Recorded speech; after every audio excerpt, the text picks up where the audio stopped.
This is Virginia Roots, a journey into Appalachian music. We all listen to recorded music, whether on the radio, online, or using older technology like a record player. Have you ever wondered about the history of making records? Bristol is a city in far southwest Virginia, right on the border with Tennessee. In fact, the state line runs right down the middle of State Street. On one side, it's Virginia, and on the other, it's Tennessee.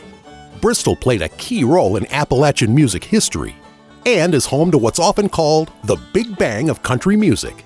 We visited the Birthplace of Country Music Museum and spoke to head curator Dr. Renee Rogers to learn more about what happened there in 1927 and how technology played a role in it.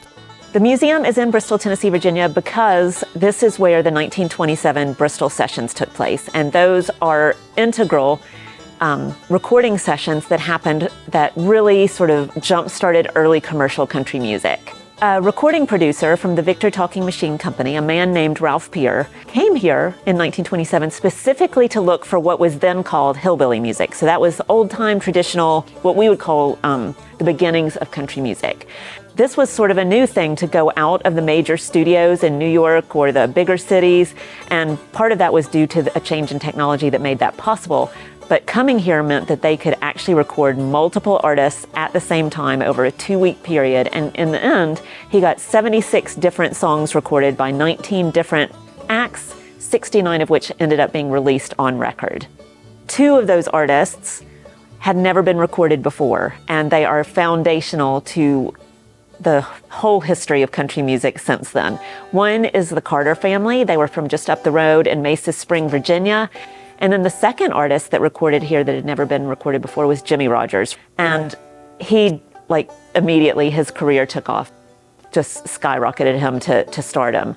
So having artists like that record here for the very first time, but then having a whole bunch of other artists, including Stoneman, who was already a very popular hillbilly artist, do more recordings here, and then artists that had never been recorded before, just meant that there was a huge, wide range of really amazing songs that came out of the Bristol Sessions. When we talk about Bristol and its importance, we talk about this perfect storm of events that happened around 1927. I mentioned Jimmie Rodgers and the Carter family, but another one was the technology, the fact that the acoustic horn technology, which is what had been being used previously, had given way to the electric microphone technology right around 1925, 1926. The acoustic horn basically looks like a huge megaphone. They could be about 6 feet long. They did their job, but it wasn't very portable.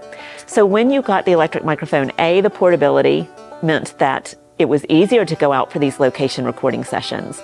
You still had to take a huge amount of equipment with you. Don't get me wrong, that's again a great reason why Bristol being on a train line was helpful. But the actual recording technology itself of that microphone was smaller, and it caught sound better. So that meant that when you had, say, a string band, multiple musicians in front of that microphone, the directional capabilities of capturing sound meant that the resulting recording was going to be more nuanced, more balanced, more vibrant. It also meant that certain instruments that tended to be sort of drowned out in string bands with the acoustic horn technology, for instance, the guitar was often drowned out by the sounds of the fiddle and the banjo. It meant that it captured the sound of all the instruments better. So you just ended up getting a better recording. Better recordings sell better. And what's interesting is there weren't music stores back in the 1920s and 30s. You bought your records, you bought your playback machines, whether that be a radio that you're going to listen to the radio station, or it's going to be a record or a cylinder player. You bought those at furniture stores 9 times out of 10.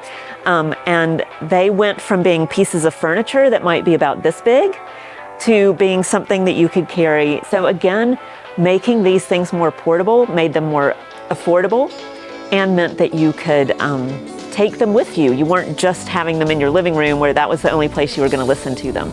So you were seeing that same sort of change from bigger equipment to smaller equipment, and that portability and affordability changing at the same time for playback machines. Technology is always evolving. It's always changing. Technology will fill the void. Like an entrepreneur or an inventor will find a way to improve on old technology or change it in some way. And that's certainly happened since the time of the 1920s compared to carrying around on your phone today.